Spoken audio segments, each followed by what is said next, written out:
لعلم، بے شک آپ ہدم مستقیم صراط مستقیم. اس آیت میں اللہ رب العالمین ہمیں یہ ارشاد فرما رہے ہیں کہ جیسے پچھلے درس میں آپ کے سامنے یہ بات ہوئی تھی کہ دین اسلام کیا ہے، یہ بتایا گیا تھا کہ دین کے معنی کیا ہے. دین کے معنی دراصل ہوتے ہیں کہ دین کے معنی بدلہ کے سوال کے دین پہ بتایا گیا، اور اسلام کے معنی آتے ہیں تسلیم کرنا، ایکسپٹ کرنا، اپنے آپ کو سر تسلیم خم کر دینا، اسلام کے آگے جھکا دینا. اس چیز کو بیان کیا گیا کہ دین اسلام کی معرفت یعنی دین اسلام کو سمجھنا. دلائل کسے کہتے ہیں؟ دلیل کے معنی آتے ہیں کہ رہنمائی کرنا، یعنی انسان جو چیز چاہ رہا ہے اس تک اس چیز کو پہنچا دینا، اسے دین اسلام کہتے ہیں. تو اس کے ساتھ ساتھ مصنف رحمۃ اللہ علیہ نے 4 چیزوں کی معرفت حاصل کرنے کے لیے، ایک علم میں اللہ اور اس کے رسول کا علم ہمیں حاصل ہو کہ اللہ اور اس کے رسول کون ہیں. دوسری چیز ہمیں یہ بتائی گئی کہ علم کے ساتھ ساتھ یہ کہ آپ دین اسلام کا آپ کے پاس یہ ہے کہ دعوت دینا، اور یعنی کہ دین اسلام پہ عمل کرنا، اور پھر اس کی دعوت دینا، اور اس دعوت پہ آنے والی مصیبت پہ صبر کرنا. یعنی 4 چیز جو بتائی گئی ہے، تو اس چیز کو ہم سمجھ لیں اور جان لیں. ان 4 چیزوں پہ پہلی چیز کیا کہ اللہ اور اس کے رسول کی معرفت ہمیں پتہ چل گئی کہ اللہ کے رسول کی معرفت ہم کس طرح حاصل کریں. دوسری چیز جو ہمیں بتائی گئی وہ یہ کہ ہم دین کو جو سمجھ رہے ہیں، دین اسلام کو جو سمجھ رہے ہیں، تو اس کی دعوت کو ہم عام کریں، اور دعوت کے عام کرنے کے ساتھ ساتھ اس پہ عمل پیدا بھی ہو، اور عمل کے ساتھ ساتھ کیا ہو، ہمارے اندر اگر کوئی مصیبت آئے تو اس پہ صبر کریں. تو اس چیز کو ہمیں دیکھنا ہے کہ پچھلے درس میں جیسے اس سے پہلے آپ کو یہ پتا ہے کہ جیسے یہود و نصارہ، یہ 2 قومیں ایسی قوم ہیں کہ جس قوم کے تعلق سے یہ کہا جاتا ہے کہ نصارہ وہ ہے جس کے پاس علم نہیں تھا لیکن عمل تھا، وہ عمل کرتے، اور یہود وہ ہے جس کے پاس علم تھا لیکن عمل نہیں. تو ہم کو یہ کہا گیا کہ تم یہود و نصارہ کے نقش قدم پہ مت چلنا، یعنی ایسا کام نہ کرنا جس کا تمہارے پاس علم نہ ہو، اور علم ہو لیکن تم عمل نہ کرو. تو ہمیں اس چیزوں سے منع کیا. دونوں مغلوب قوم کیوں ہوئی؟ ان کا سب سے بڑا سبب یہ بتایا گیا کہ ان کا سبب یہ ہے کہ وہ لوگوں کے پاس، نصارہ کے پاس علم تو تھا، یعنی کہ عمل تو تھا لیکن علم نہیں تھا، تو وہ لوگ گمراہ ہو گئے، عمل کیے جا رہے. آج اگر دیکھا جائے اسلام میں، اگر دیکھا جائے بہت سارے مسلمان ایسے ہیں جن کے پاس عمل بہت زیادہ، بہت کثرت سے عمل کر رہے ہیں. فلاں روزہ ہے تو فلاں نماز ہے تو فلاں جاگنا ہے تو یہ کرنا ہے، لیکن اس کی کوئی شریعت میں دلیل نہیں ہے، اور اس دلیل کے بنا پر جب انسان عمل کیے جاتا ہے تو اس کا کوئی اجر و ثواب نہیں ہے. اب بہت سارے لوگ ایسے ہیں کہ وہ کہتے ہیں ہمارے پاس توحید کی دعوت تو ہے، ہم تو ایک اللہ کو ماننے والے ہیں، ہمارے پاس علم ہے اللہ اس کے رسول کیا ہے، سنت کسے کہتے ہیں، لیکن عمل سے پورے. اس جماعت اگر دیکھا جائے تو صرف سمجھتا ہے کہ 5 وقت کی نماز ہم پڑھ لیے کافی ہوگی. یہ تو اللہ کے رسول کا مشن نہیں تھا کہ تم نماز پڑھ لو تو باقی اس کے علاوہ جو کچھ کرنا ہے کرو. یہ دعوت تو مشن نہیں تھا جس مشن کو لے کر آج یہ 2 گروہ چل رہے ہیں. تو اگر ایسا ہم سوچ رہے ہیں کہ میرے پاس توحید ہے، باقی کچھ بھی عمل ہم نہ کریں، نماز پڑھ لیے تو کافی ہے، تو یہ لوگ بھی صحیح نہیں، کیونکہ یہود نصارہ کے طرح یہودی کے نقش قدم پہ ہے، کیونکہ ان کا علم ہے لیکن عمل نہیں. اور ایک وہ ہے جن کے پاس تو بہت سارا چیز ہے لیکن وہ لوگ کیا ہے کہ وہ عمل تو کر رہے لیکن اس کے پاس شریعت کا اتنا ہی علم نہیں، اس کو پہنچی نہیں. تو ان چیزوں کے ہمیں ہٹ کر اس طرح سے عمل کرنا ہے، اور ہمیں یہ بتایا گیا ہے کہ جب دین اسلام کی معرفت آپ کو ہو گئی ہے اس کی دعوت آپ دیں. جیسے اللہ کے رسول صلی اللہ علیہ وسلم کو یہ کہا گیا کہ محمد صلی اللہ علیہ وسلم آپ لوگوں کو کہاں بلائیے؟ اللہ کی طرف بلائیے. کیوں؟ کہ اپنے رب کی طرف اسے بلائیے کہ بے شک آپ صراط مستقیم پہ ہیں. جب آپ صراط مستقیم پہ اس چیز کی آپ دعوت دے رہے ہیں تو اس چیز کو ہم جان لیں کہ اللہ کے رسول کی طرف، یعنی اللہ کے رسول جب اس چیز کی دعوت دیا جا رہا ہے تو اللہ کی طرف جب بلا رہے ہیں تو ایک انسان، ایک مومن، ایک عالم دین جو لوگوں کو بلائے اس کے اندر اس چیز کی صلاحیت ہو کہ وہ اپنی طرف نہ بڑھے. مقصد ہو کہ ہم جس حق کی دعوت دے رہے ہیں اس حق کا علم ہو اس کے پاس، اور اس کے اندر جب دل میں جتنا سمجھنے والا ہوگا اس کی زبان پہ تاثیر بھی اسی طرح ہوگی. اور زبان پہ تاثیر ہوگی کیونکہ اس کا مقصد ہے کہ ہم جس مقصد کے لیے پیدا کیے گئے ہیں اس مقصد کے لیے ہم لوگوں کو اس دین اسلام سے جوڑے. تو دین اسلام سے جو ہم جوڑ رہے ہیں تو اس کا مقصد تو ہم مد نظر رکھتے ہوئے کہ ہمارا مقصد کیا ہے, اس دعوت عام کرنا. کیا صحابہ نے اس دعوت عام نہیں کی؟ کہ اللہ کے رسول نے اپنی زندگی کو کیوں اس دعوت کو پھیلانے میں لگایا؟ کیونکہ وہ جان رہے تھے کہ ہم کس مقصد کے لیے پیدا کیے. تو ہمیں اس حق پہ آج بہت سارے لوگ یہ چاہتے ہیں کہ لوگ اس کا نام لیں. آج کہتے ہیں کہ دیکھیے یوٹیوب پہ اس کے کتنے سارے فالوورز ہیں, اس کے کتنے سارے بیانات ہیں, اس کے کتنے سارے ماننے والے ہیں. تو یہ ماننا یہ اصل دلیل یہ ہے کہ وہ کس چیز کی طرف بلا رہا. تو یہ دیکھیں نا کہ اللہ کی طرف اگر بلا رہا ہے تو اللہ کی طرف, جیسے یہ کہ ہم اس چیز کو سمجھ لیں کہ اخلاص کسے کہتے ہیں. اخلاص کی جو مثال بتائی گئی ہے اس چھوٹے بچے کی طرح, جو دودھ پیچھے جو بچہ ہے اس کا باپ اگر اسے گودی لے کر اس سے اگر بات کرتا ہے, ہنستا ہے تو وہ ہنستا ہے. اگر اسے ڈانٹ بھی دے تو وہ ہنستا ہے کیونکہ جان رہا ہے کہ اپنے باپ کی گودی میں ہم جو یہ عمل کر رہے ہیں وہ بہتر کر رہے ہیں. تو اس چیز کو ہمیں سمجھنا چاہیے کہ ہم جس دعوت کو دے رہے ہیں دوسرے لوگ بھی اگر اسی چیز کو دے رہے ہیں تو اس انسان کو خوشی ہونی چاہیے. کہ اصل مقصد کیا ہے کہ اس دین کو پھیلانا, عام کرنا. صحابہ جو اس چیز کو عام کرتے تو اللہ کے رسول صلی اللہ علیہ وسلم کو سورہ مدثر میں کیا کہا یا ایھا المدثر قم فانذر وربک فکبر, کہ اے چادر اوڑھنے والے آپ ڈرائیے اور اپنے رب کی بڑائی بیان کریے. یعنی سب تعریفیں کس کے لیے ہیں؟ اللہ رب العالمین کے. وربک فکبر, اپنے رب کی بڑائی بیان کریے. تو ایک عالم دین کا مقصد یہ ہونا نہیں چاہیے کہ لوگ اس کی تعریف کریں. مقصد یہ ہونا چاہیے جہاں اس کی تعریف ہو نہیں, اللہ رب العالمین کی تعریف اس کی زبان سے ہی نکلنا چاہیے. اخلاص ہونا چاہیے. صحابہ اسی چیز کو چھپاتے تھے کیونکہ عبداللہ ابن عباس سے پوچھا گیا کہ علم کسے کہتے ہیں, تو انہوں نے کہا کہ علم 3 چیزوں کا نام,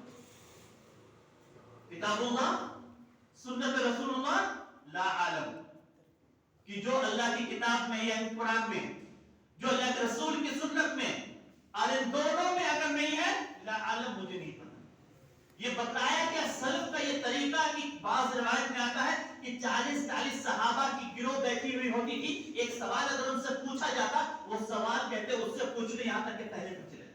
بعض روایتوں میں ایسا ہے کہ 120 صحابہ سے پوچھا گیا, کسی نے جواب نہیں دی. یہ خوف ہوتا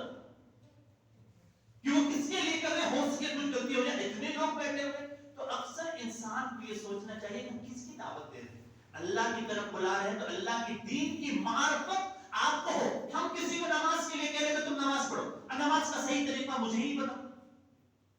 ہم کسی کو کہہ رہے ہیں کہ بھائی تم استنجا جو کر رہے ہو, استنجا کرنے کا صحیح طریقہ, تم ایک مٹی لے کر جا رہے ہو. اللہ کے رسول کی حدیث ہے کہ 3 مٹی کم سے کم ہونی چاہیے.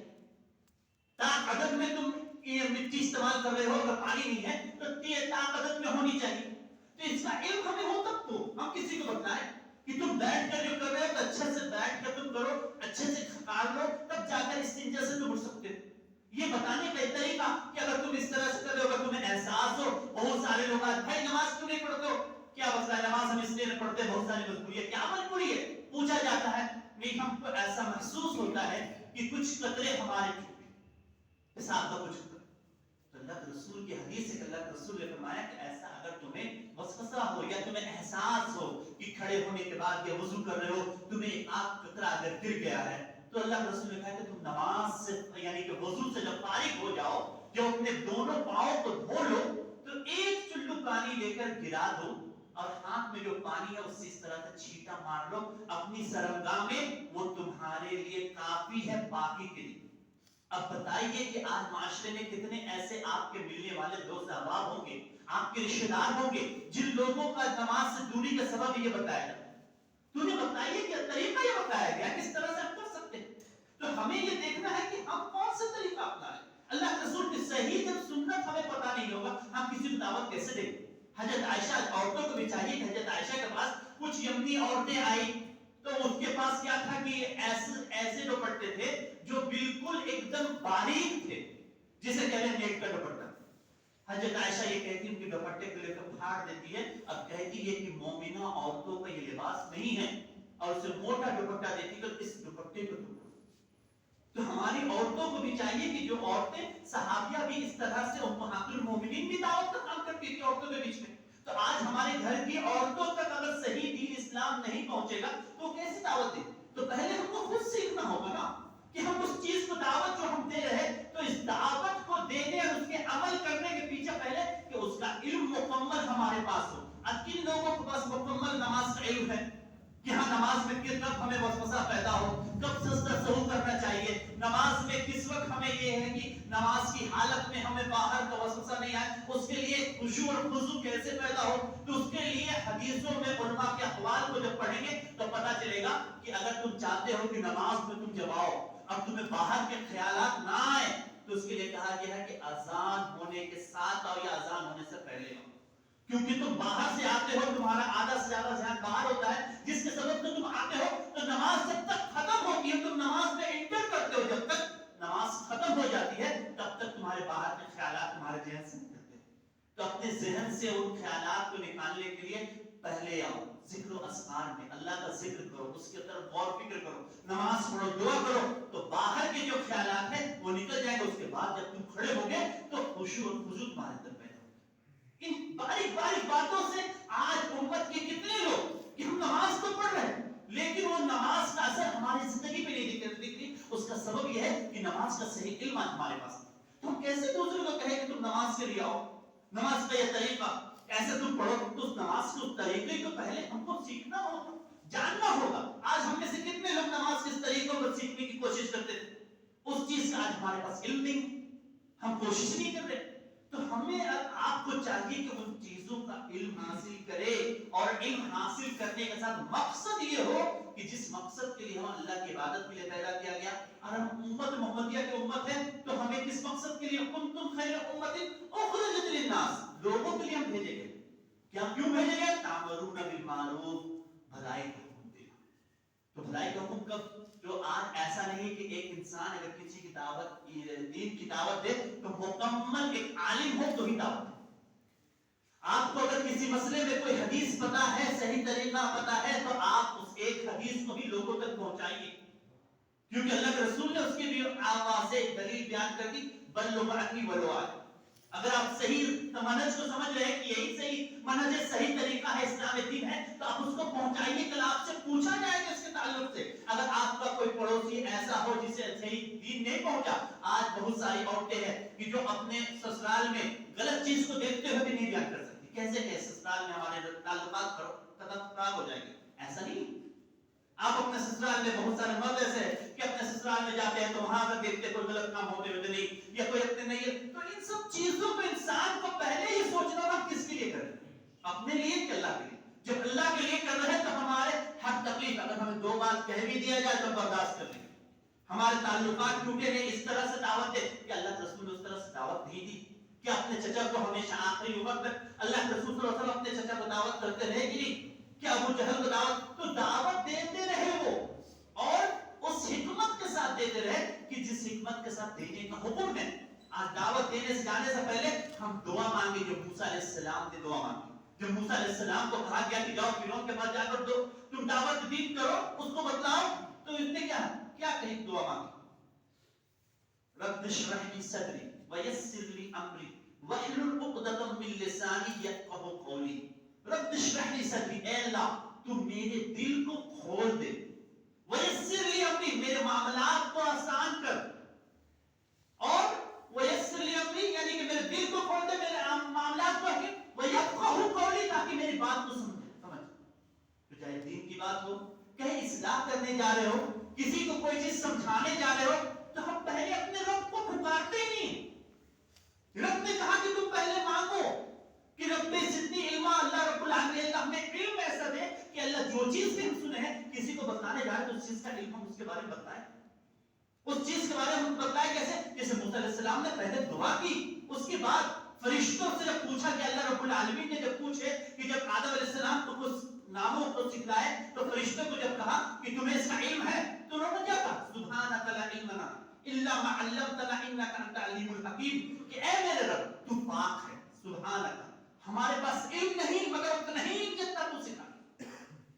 انک انت بے شک اللہ تو ہی ہے جو ہر عیب سے پاک ہے، تو ان چیزوں کو بتایا گیا ابراہیم علیہ السلام کی دعا. ابراہیم علیہ السلام کو جب آگ میں پھینکے جانے لگے تو اس سے پہلے اس کی ایک پوشیدہ چیز کہ حضرت جبرائیل آئے تھے حضرت ابراہیم علیہ السلام کے پاس اور کہے کہ اگر آپ حکم دیں کہ ان لوگوں کو اس آگ کو میں یہ ختم کر دوں اور یا ان لوگوں کو اس آگ میں مسلط کر دوں جو لوگ آپ یہ ختم کر دیں. تو ابراہیم علیہ السلام نے کیا کہا کہ میرے لیے حسبی اللہ و نعم الوکیل. جبرائیل اللہ تعالیٰ نے پہلے اپنے بندے کو جانچا کہ اب اتنی آگ جلا دی گئی, پوری قوم اس کی مخالف ہے, اب اس کو پھینکے جانا ہے. اگر اس کو جبرائیل آ گئے, جبرائیل اتنے بڑے فرشتے تو ہاں آپ ہمیں بچا لے, ہمارا ایمان ہوتا تو ہم کیا کہتے, یہی کہتے کہ ہمیں بچا لے. لیکن ابراہیم علیہ السلام نے کہا میرا رب ہے, حسبی اللہ و نعم الوکیل. آج بڑے سے بڑا کام ہم کرنے جاتے ہیں, اس دعا کو پڑھتے ہیں. علماء اس دعا میں اگر دیکھا جائے تو 5 سے 6 صفحہ 8 صفحہ صرف حسبی اللہ و نعم الوکیل میں لکھا ہوا ہے کہ کوئی بھی کام شروع کرنے جا رہے ہیں, کہیں پہ کچھ فیصلے کا معاملہ ہو, کسی سے کوئی بات کرنا ہے, کسی رشتے کا معاملہ ہو, کہیں پہ ایڈمیشن ہو, کسی چیز کو بھی آپ کرنے جا رہے ہیں, اپنے طرف سے ساری کوشش کرنے کے بعد آپ کے اندر یہ چیز ہونی چاہیے کہ آپ اس دعا کو پڑھو حسبی اللہ و نعم الوکیل.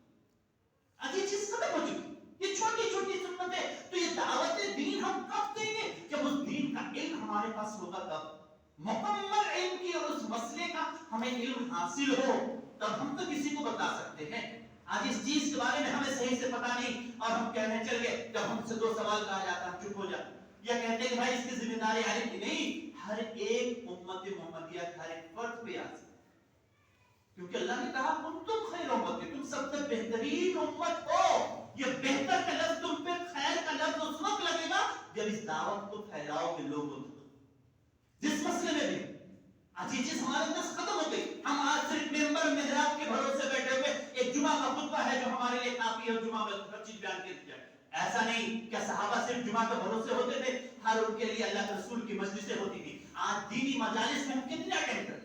آج اس سوچ کے کہ ہمارے زندگی کا مقصد اتنا ہم سے نکل گیا, ہم نے دعوت دین کتنا دیا, کتنے لوگوں کو آج بلائے جو میرے ذریعے سے جو نمازی بنے ہو, میرے ذریعے سے جو صراط مستقیم پہ چلے, میرے ذریعے سے جو حلال کھانا شروع کیو, میرے ذریعے سے جو اپنی بیوی کو ستانا چھوڑ دیو. ان چھوٹے چھوٹے مسائل کو آج ہم میں سے کون شخص یہ کہہ سکتا ہے کہ ہم نے 10 لوگوں کو اس مسئلے سے آگاہ کیا ہے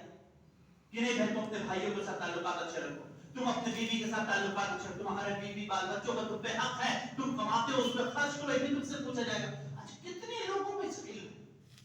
تو دعوت دین ہم دے تو کب تب تک اس دین کا علم نہ ہو اور عمل خود نہ کرتے ہو, اور مقصد یہ ہو کہ اللہ ہم سے راضی ہو. کس کے لیے بلا رہے ہیں ہم, کسی کے پاس جا رہے ہیں, اگر کوئی ہمیں بلا رہا ہے کہ بھائی میرے گھر کا مسئلہ ہے, آئیے ہم بھائیوں کے بیچ میں اختلاف ہو گیا, آ کر کچھ فیصلہ کر دیں. آپ جا رہے ہیں تو یہ مت سوچئے کہ بڑے بھائی سے آپ کے تعلقات اچھے ہو, آپ وہی کہیں گے جو شریعت نے کہا. حضرت عمر فاروق کے دور خلافت میں حضرت عمر کا مقدمہ پیش ہوا, حضرت عمر کے جو قاضی تھے انہوں نے کیا کیا, حضرت عمر جب حاضر ہوئے تو حضرت عمر کو اپنے جگہ پہ بیٹھا لی. حضرت عمر ان کو اسی وقت معذور کر دیا کہ تم فیصلہ یعنی کہ مقدمے کا فیصلہ تم قاضی بننے کے لائق نہیں, جب تک تمہیں یہ نہ پتا ہو کہ مدعا اور مدعی دونوں سامنے کھڑے ہوں گے, بڑے سے بڑا رتبہ والا کیوں نہ ہو, لیکن اس کو وہ مقام و عزت اگر تم دیتے ہو اس کا مطلب اس کے سامنے تم اپنے آپ کو سرنڈر کر. دونوں کا معاملہ یہ ہے کہ دونوں کی بات کو سنا جائے, اس کے بعد فیصلہ کرے. یہ نہیں کہ بڑا بھائی یا چھوٹا بھائی بہت متقی پرہیزگار ہے, بہت نمازی ہے, وہ سچی بولے گا, وہ جو کہا اس کی بات سن کے ہم فیصلہ دے. نہیں, شریعت یہ سکھاتے اللہ کے رسول دونوں فریق کی بات کو سنتے تھے, اس کے بعد جو نتیجے میں آتے اس کے بعد فیصلہ کرتے تھے. یہ بہت ساری ایسی باتیں ہیں دین اسلام کی جس سے آج ہم ناواقف ہیں, جس کی وجہ سے آج ہم دین کی دعوت نہیں پہنچا پا رہے, جو عالموں کے سپورٹ کر دیے ہیں. اور عالم آج دیکھا جائے تو آج اگر صحیح عالم اگر دیکھا جائے جو اللہ کے لیے خالص لڑے, آج وہ اخلاص ہمارے اندر سے ختم ہوتا ہے. آج وہ کتنے فالوورز ہمارے ہیں, کتنے ہمیں ماننے والے ہیں, آج ان چیزوں پہ لوگ زیادہ دھیان دیتے ہیں, جبکہ یہ نہیں ہونا چاہیے. کیوں اللہ رب العالمین کو یہ بات بری لگی کہ جب موسیٰ علیہ السلام سے یہ پوچھا گیا, جو اپنے قوم کو خطاب کر رہے تھے کہ اے موسیٰ سب سے زیادہ جاننے والا کون ہے, اگر آپ کو کوئی کہے تو آپ فوراً کہیں کہ اللہ. تو یہاں پر موسیٰ علیہ السلام اس حساب سے جواب صحیح دیے, کیونکہ روئے زمین پر وہ ایک نبی تھے, عام انسانوں سے زیادہ اس کے پاس علم تھا, لیکن اللہ کو یہ جواب بھی ناپسند لگا. موسیٰ نے کہا کہ میں اللہ تعالیٰ فوراً جبرائیل کو بھیجے کہ جاؤ تم جا کر موسیٰ کو کہو کہ تم صرف ظاہری علم تمہارے پاس ہے موسیٰ، میرا ایک ایسا بندہ خضر علیہ السلام اس کے پاس جاؤ، فلاں سمندر کے پاس تمہیں ملے گا جس کے پاس باطنی علم ہے، چھپا ہوا ہے، دیوار کے نیچے خزانہ ہے، اس چیز کو جان رہے، یہ بچہ بڑا ہو کر کافی بنے گا، اسے سے علم ہے، آگے جا کر وہ کشتی چھین لی جائے گی اس چیز کا علم، تم ظاہر طور پہ دیکھ رہے کشتی کیوں توڑ دی ہے، بچے کو کیوں کٹا مروڑ دی ہو، کیوں آپ دیوار کو اٹھا دیے، موسیٰ علیہ السلام نے یہ سوال کیا نا سورہ کہف کے واقعے میں آپ نے سنا ہوگا، لیکن حضرت خضر علیہ السلام کو اللہ نے باطنی علم سے نوازا، تو کبھی بھی انسان کو جتنا بھی صحابہ سیکھتے تھے یہ سیکھنے کے باوجود بھی ان کے اندر تواضع انکساری ہوتی تھی، وہ لگتا ہے کہ بہت بڑے عالم ہیں، آج ہمارے اندر یہ شو آف ہو گیا ہے کہ ہم اپنے آپ کو دکھا کے بہت بڑے عالم ہیں، جبکہ وہ علم آپ کو اس قدر بنانا آپ پیدا کریں اپنے اندر کہ اس علم کے ذریعے لوگوں کو تک صحیح دین کو پہنچانا، چاہے قرآن کی آیت آپ کو صحیح سے پڑھنے آتی ہے وہ دوسروں کو سکھائیے، وہ بھی ایک علم ہے، آپ کسی کتاب کی طرف رہنمائی کرے ہو تو اس علم کو جب آپ پہنچائیں گے اور اس پہنچانے میں آپ کو جو تکلیف ہوگی تو اس پہ جو صبر کریں گے، کیا صحابہ نے صبر نہیں کی؟ کہ حضرت ابوبکر صدیق جیسی شخصیت جس کے تعلق سے یہ کہا جاتا ہے کہ اللہ کے رسول کے بعد اگر کسی میں تمام اچھائیاں موجود تھے تو وہ اللہ کے رسول یعنی کہ حضرت ابوبکر صدیق تھے، تو کیا ان کو اس قدر ہی جب وہ اسلام قبول کیے تو کیا مکہ والوں کے سامنے وہ آ کر نہیں گئے کہ یہ لوگوں تم لا الہ الا اللہ کہو، تمام مکہ والے اس کو اتنا مارے کفار قریش کہ حضرت ابوبکر صدیق کا یہ منہ اور ناک پورا برابر ہو گیا، آنکھیں پتہ نہیں چل رہی تھی کہ کیسا ہے، اتنا منہ پہ مارے، لیکن کیا وہ اس چیز سے بھی جب اس کی ماں آئی اور اللہ کے رسول یہی کہہ رہے تھے کہ پہلے مجھے یہ پتا کہ محمد صلی اللہ علیہ وسلم کیسے تب میں کچھ کھاؤں، کیا حضرت اگر دیکھا جائے حضرت بلال کو کس طرح زمین پہ گھستا گیا، کیا حضرت سمیہ رضی اللہ تعالیٰ عنہ کو کس طرح شہید کیا گیا، ان چیزوں کو ہم بھول گئے کہ اللہ کے رسول صلی اللہ علیہ وسلم نے وہ کس کے خاطر، دین اسلام کے خاطر، وہ جانے کے حق ہے، جب تک حق کا علم ہمیں نہیں ہوگا کہ ہم کس کی دعوت پیش کر رہے ہیں تب تک اس حق کو پیش کرنے میں وہ اخلاص ہمارے اندر پیدا نہیں ہوگا، کیونکہ ہم جانے کہ اللہ کی دعوت ہم پیش کریں، اللہ کی شریعت جو ہے اللہ کی شریعت ہے دوسروں تک ہم پہنچا رہے ہیں، اس کے علم کے جو لوگ اگر سیکھ جائیں گے، حضرت علی کو اللہ کے رسول صلی اللہ علیہ وسلم جب خیبر کی طرف بھیج رہے تھے تو کہیں گے علی تم جب لوگوں کے پاس جاؤ تو لوگوں سے نرم گفتگو کرنا، اور تمہارے ذریعے سے اگر ایک انسان بھی اسلام قبول کرتا ہے تو تمہارے لیے سرخ اونٹ سے بہتر ہے، اس وقت سرخ اونٹ عربوں میں سب سے بڑی مال و دولت سمجھی جاتی تھی، تو ہم یہ سوچ رہے ہیں کہ جب تک وہ انسان اس پر عمل کرے گا اس کا اجر و ثواب ہمیں ملتا رہے گا، اس نیت سے پہلے اپنے گھر سے دعوت کو شروع کریں کہ اپنے بیوی کو ہم بتلائیں کہ کیا کیا طریقہ ہے نماز پڑھنے کا، وضو کرنے کا کیا طریقہ، شوہر کے کیا حقوق ہے، بچوں کی کیا حق، یہ چیزوں سے پہلے شروع کریں، اپنے ماں باپ کے حق کے تعلق سے بات کریں، اپنے کاروبار میں اپنے تعلق سے ہم بات کریں کہ کاروبار ہم کے بچے آج اگر ہم دوسروں کہتے ہیں کہ میرا بچہ برباد ہو رہا تو بچہ کیوں برباد ہو رہا، کہیں نہ کہیں وہ آپ کے طور طریقے کو سیکھے، کیونکہ بچہ سب سے زیادہ فالو اگر کرتا ہے تو اپنے باپ کو فالو کرتا ہے، تو آپ دیکھیں آپ کیسے ہیں، اس کے تعلق سے اللہ کے رسول کی وہ سنت کیا ہے کہ ہمیں دیکھیں کہ ایک انسان اپنے اندر دین اسلام کے تمام خوبیوں کو جب تک جمع نہیں کریں گے ہم صحیح دین کو پیش نہیں کر سکیں گے، تو ہمیں چاہیے کہ دین اسلام کا صحیح علم حاصل کرے، پھر اس کے بعد اس کی دعوت دے، اور دعوت میں جو بھی مصیبت آئے اس مصیبت پہ صبر کرے، اگر ہم اس کو نہیں بتا سکتے ہیں تو کچھ اس طرح کا بھی ہم کر سکتے ہیں کہ دعوت کے ذریعے سے کہ کوئی ویب سائٹ بتا دے یا ہم بتا دیں کہ فلاں کتاب جا کر پڑھ لو،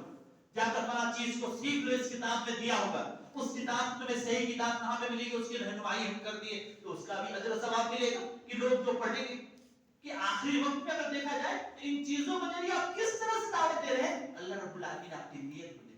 آپ کی نیت جتنی اخلاص ہوگی اخلاص اس میں ہوگا، آپ اللہ رب العالمین اس حساب سے آپ کی زندگی میں برکت دیں گے، اور اس کے بعد اس دعوت کے مشن کو لے کر چلیں گے، آپ کی زبان سے نکلی ہوئی ہر دعا کو اللہ قبول کرے گا۔ دعوت دین کا ایک فائدہ سب سے بڑا یہ ہوتا ہے کہ اللہ رب العالمین پکارنے والے کی پکار کو فوراً سنتا ہے، کیونکہ میرے بندہ اس روئے زمین پہ میری شریعت کو نافذ کرنے، میرے اسلام کو نافذ کرنے میں لگا ہوا ہے، تو آپ اگر اس مشن کو لے کر چلیں، عالموں پہ خطب نہ چھوڑیں، جو علم سیکھ رہے ہیں کاروبار کے تعلق سے حلال کیا حرام کیا پتا ہے دوسروں کو بتائیے، پاکی ناپاکی کیا ہے پتا ہے دوسروں کو بتائیے، نماز کس طرح پڑھنا پتا ہے، وہ عمل کرے نہ کرے آپ کو اس کا اجر مل جائے، یہ سوچ کر، اور اس میں اگر کوئی دو بات کہے بھی دے تو صبر کر لے، کیونکہ اللہ کے رسول صلی اللہ علیہ وسلم نے تو پتھر کھا کر بھی گالی دی، آج لوگ کہتے ہیں کہ اینٹ کا جواب پتھر سے دینا چاہیے. نہ جانے یہ حدیث بخاری میں ہے کہ مسلم میں ہے، کس نے لکھا ہے. جس نبی کی سنت یہ ہے کہ جس نے پتھر کھا کر بھی دعا دی. آج اس نبی کی امتی ماننے والے یہ کہتے ہیں کہ اینٹ کا جواب پتھر سے لینا چاہیے. کہاں کی حدیث آج تک تو مل ہی نہیں پائی مجھے. کس طرح کی حدیث ہے کہ اس طرح کا جواب نہ دے کہ کوئی دو بات کہے تو ہم چار سنانے کی صلاحیت رکھتے ہیں. یہ نہیں، بلکہ دو بات کہہ لے تو ہم خاموشی سے سن لیں، کیونکہ اگر ہم خاموشی سے کسی کی بات کو سنیں گے تو ہمارے طرف سے فرشتے اس کا جواب دیں. اللہ کے رسول صلی اللہ علیہ وسلم حضرت ابوبکر صدیق کے ساتھ کھڑے ہوئے تھے. ایک شخص حضرت ابوبکر صدیق کو برا بھلا کہہ رہے تھے. حضرت ابوبکر صدیق کو برداشت نہ ہوا، کچھ دیر برداشت کیے اور وہ کہنے لگے تم بھی ایسے ہو. اللہ کے رسول ابوبکر رک جاؤ، کیا کر رہے ہو؟ اللہ کے رسول کہہ رہے تھے جب تک تم خاموش تھے تمہارے طرف سے فرشتے جواب دے رہے تھے. اگر کوئی آپ کو گالی گلوچ کرتا ہے، کچھ کہتا ہے، خاموشی سے آپ سنتے ہیں تو اس کا جواب فرشتے دیتے ہیں. تو اب اس چیز کو ہم سن لیں کہ فرشتے جب اس کا جواب دیتے ہیں کہ ہم کسی سے اگر لڑائی ہو کچھ ہو تو ہم یہ سوچیں کہ اللہ رب العالمین کے اللہ کے رسول کی سنت پہ عمل کر لیں کہ ہم خاموشی سے اختیار کریں کہ اللہ کے رسول نے مارنے والوں کو گالی دیا. کیا اس کے ہمسائے میں آج حضرت ابوبکر صدیق یعنی کہ حضرت ابو جہل وغیرہ جو اللہ کے رسول کے بنائے ہوئے کھانے پہ اونٹ کی اونجڑی یا بکری کی اونجڑی کو ایسا پھینکتے تھے کھانے کے آ کے ڈائریکٹ آ کر اس پیالے میں جس میں بن رہا ہوتا جگجی میں آ کر وہ چیز گر جاتا. حضرت اللہ کے رسول نکل کر صرف یہ کہتے یا ابو جہل یہ کیسی ہمسائیگی ہے کہ دیکھو ہمارے کھانے پہ تم یہ گندگی کو پھینک رہے ہو. کہ اللہ کے رسول نے لڑائی لڑی.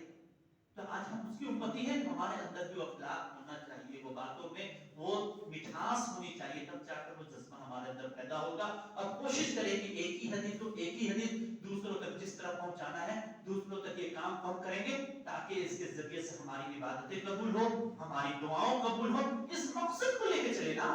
کہ آپ کس میں کیا فائدہ ہے. ایک تو یہ جب تک کوئی انسان اس پہ عمل کرے گا مرتے تک تک اس کا اجر ثواب آپ کو ملے گا، اور دوسری یہ کہ آپ کی جو دعا بھی نکلے گی اللہ قبول. آخر اللہ رب العالمین سے دعا کہ اللہ رب العالمین ہم تمام لوگوں کے اللہ کے صراط مستقیم پہ چلنے کی توفیق عطا فرما، ہمارے گناہوں کو اللہ بخش دے اور ہم تمام لوگوں کو صحیح دعوت کو پیش کرنے اور سمجھنے کی توفیق عطا فرما.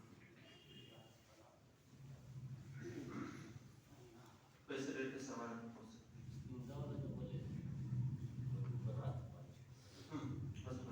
اگر احساس ہو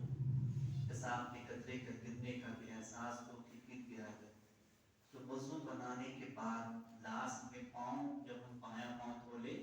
تو اپنے 1 کلو پانی لے کے پانی گرا دے اور اس کے بعد اس طرح سے اوپر سے کپڑے کے اوپر سے بیٹھے ہوئے ہم وضو کر رہے مار دیں وہ پاکی ہو جائے گی.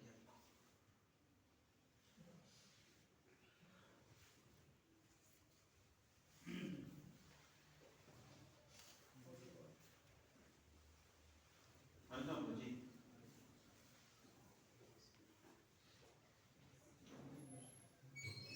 وسوسہ کا خاتمہ اور پاکی دونوں ہے اس میں کہ پاکی اصل میں پاکی کیا، کیونکہ انسان بہت سارے لوگ جو نماز نہیں پڑھتے کہ ہم ناپاک ہوتے ہیں تو اللہ اصل حدیث میں بتایا گیا ہے کہ وہ ناپاکی تمہاری دور ہو جائے گی.